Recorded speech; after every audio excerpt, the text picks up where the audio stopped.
Welcome to the Daily Influence, where our mission is to deliver a daily dose of positive influence that can uplift you personally or be shared within your sphere of influence. While not every episode may directly apply to your unique circumstances, we strive to provide insights and inspiration relevant to most people's daily, weekly, and monthly lives. Whether you are tuning in during the morning, noon, or night, the Daily Influence is here for you. Listen, share, and embrace the power of influence in your life. Hey everybody, Brian Smith here with the I Am Team series and the Daily Influence.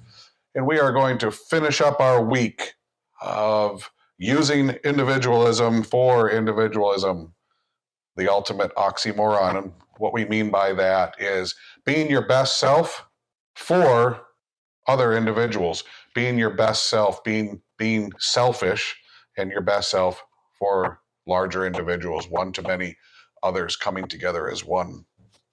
And we've gone through the week and we're at situation awareness, and earning respect was yesterday. And earning respect from others, holding yourself accountable, being consistent, those things require situation awareness. And it's often difficult to maintain or even understand what situation awareness even means. Situation awareness is not just understanding our surroundings. There's so much more to what situation awareness is. Situation awareness is living in the present and being conscious about what's happening around you. Most of us, so many of us, go through life on autopilot in our comfortable focus. And as a result, we miss what's going on around us. We miss the things that are happening. Having situation awareness is so much more than just knowing, though, what's just going around presently, just in our area of influence, the environment. I'm not just talking about the environment, I'm talking about understanding what our behavior and actions are, understanding when we're inconsistent and when inconsistent behavior and when inconsistent things will influence the things in our life, what those consequences could or should be, what the challenges that are being created by that behavior or by the behavior of others. Understanding others' behavior, having situation awareness of the consequences or the challenges that can come from their behavior. All of this is about situation awareness. All of this feeds understanding and having situation awareness, and how we can become influential in our situation awareness, how we can use it to, well, make ourselves our best self. One area that I find that is always present for me in my situation awareness is delegation. And you have to be situationally aware even when you delegate. And what do I mean by that is that when you delegate something to somebody, you might be delegating a task. You might be delegating even a whole part of a larger mission. But when you delegate that, if you're the leader, you don't delegate accountability. You don't delegate responsibility. You don't delegate the fact that you still own a piece of that, which means that you need to remain situationally aware of what's going on. And how do you do that? How do you maintain your pulse on a task or a project or a mission when you've delegated it? And these are the things that we need to think about when we maintain situation awareness. These are the things that we have to think about to be consistent and to be able to be accountable and to hold people accountable. How can you hold somebody accountable for something that you've delegated if you don't maintain some form of situation awareness in what you've delegated? And I don't mean micromanaging it and taking control of it. I mean having enough situation awareness to be effective, to be positive, to be your best self so that they can be their best self. I never delegate accountability, especially in our organization. The ultimate accountability for us to our clients lies with me. It lies in the fact that I hired the right people. It lies in the fact that I set up how those people We're onboarded and trained. I have set up how we communicate. I've set up how our culture is. I've set up the policies and procedures. And even though I might have outsourced or delegated individual parts of each of those areas of influence in our organization, I am the person in charge of our organization, so I am the person who's accountable.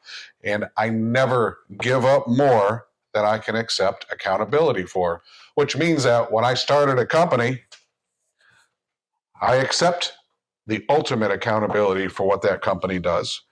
And I have to, through my actions, through my consistency, through my behavior, through my words, through my communication, be situationally aware enough to maintain that accountability where I have that comfort. And that can be difficult and it can be challenging and it can be scary, but there are lots of ways to do that. And it goes through all of the things that we've been teaching through the daily and through influence, through our work at the I and Team series about communication and smart and all of the different aspects of what we teach here all lead to an ability to be situationally aware in an effective way as our best self for others.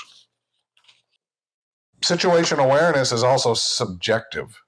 It can mean different things to different people. As our areas of influence grow, as our responsibilities grow, our need to be situationally aware grows.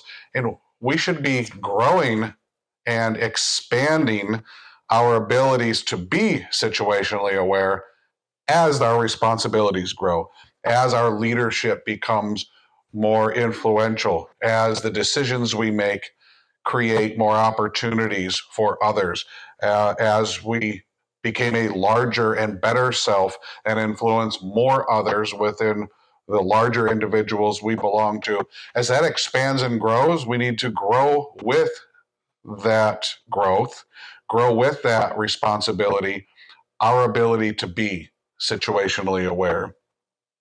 It means adapting, it means creating opportunities, it means understanding the environments we work in, it means communicating, it means all of the above. And I have had a number of opportunities in my life to challenge situation awareness. I've had a number of opportunities in my life to have it fail and to point out why my situation awareness didn't fail. I've also had them where they've helped me to be successful. Some of them don't have anything to do with business. Some of them have to do with just everyday areas of influence we find ourselves in. One of them is when I fly. Renee and I fly often. I've always flown often. And when we get on an airplane, no matter how many times we've been on an airplane, Renee is very much into going through the safety procedures, reading the safety book, paying attention to the safety messages, really understanding individually in that area of influence, in that present moment, what that means. Me, I have a different way of doing it. I've been on hundreds, maybe even 1,000 flights in my career, but I still am situationally aware. I count the number of seats between the exit and where I sit down. I look around and see the type of people that are around me. And these are things that I do in all of my physical areas. I just make myself aware of my surroundings. I also make myself aware of what's happening in my surroundings. I try to see how people are behaving. I try to look if there is agitation or if there's happiness. I try to make myself aware of the temperature, the behavioral temperature of the environments I'm in. It helps me to, well, be better, to be my best self in those environments. Also, I feel more protected. I have less anxiety. I have better understanding. And so when I had an opportunity on an airplane to have something dramatic happen, it decompressed. I didn't freak out. And I didn't freak out because the people around me didn't freak out. And the people that did were surrounded by others that did. And that can be infectious. But when two groups come together and they counter each other, the more situationally aware group was the one that finally was able to get everybody calmed down. And it is through being situationally aware in any area of influence. And I don't care if it's high stress, low stress, sales, leadership, when you're able to maintain consistently uh, who you are and maintain consistently the culture and the temperature and the environment that you're in, you can help to be a better person in those areas of influence. We use this in our way to do our work at IA. We become situationally aware in our clients' offices. We learn about their policies and procedures. We learn about their people. We even do assessments of their personalities. We do all of that to become situationally aware in how those people are, how they do their business, how they react with each other, how they work with each other. And it's really an important part of understanding the areas of influence that we have as we move through different businesses, as we move through different engagements, as we pivot through all of the different areas of influence that we have. And you can do that also.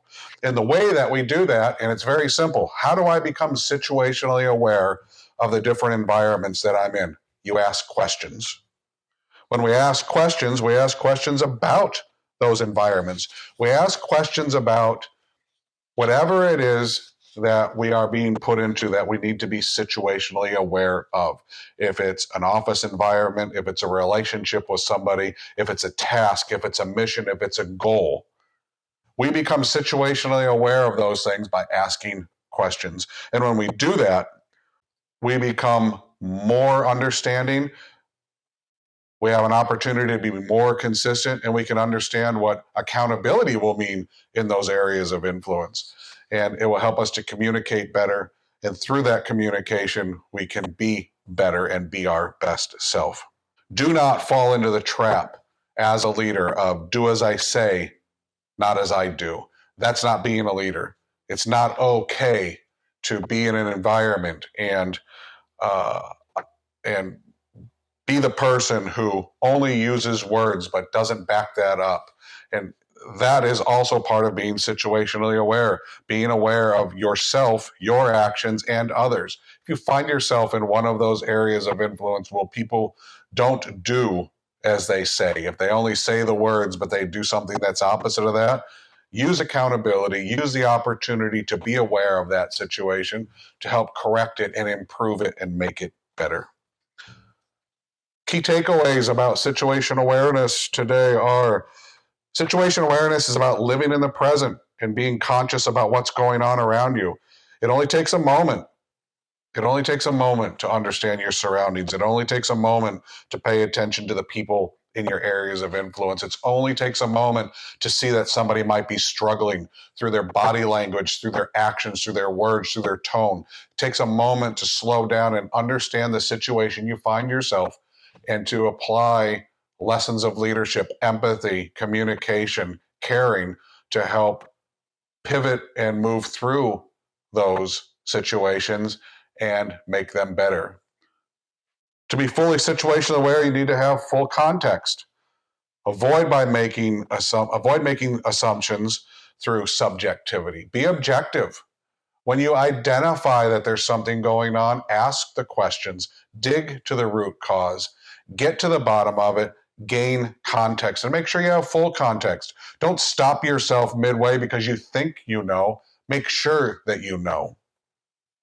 And then being aware may mean keeping track of a project timeline through a dashboard, having somebody help you, but you have to create areas of influence where you can remain situationally aware even when you delegate, even when you pass on tasks for others. Because just because you passed on a task that might have been given to you, that doesn't mean you're passing on accountability. It doesn't mean you're passing on responsibility. It means something much different. And you need to define those things. If you're trying to pass on accountability and responsibility, you better be clear about it, because if you're not, then you still maintain it. I hope that we are coming or creating for you an opportunity to understand individualism and being best self, and how individualism, using individualism for the growth of you and the growth of your teams is an oxymoron, but it is so powerful. And we're going to recap this and talk about influence and really what the I in team really was meant to be, which is influence. Hope you have a great day, and we will talk to you again next week.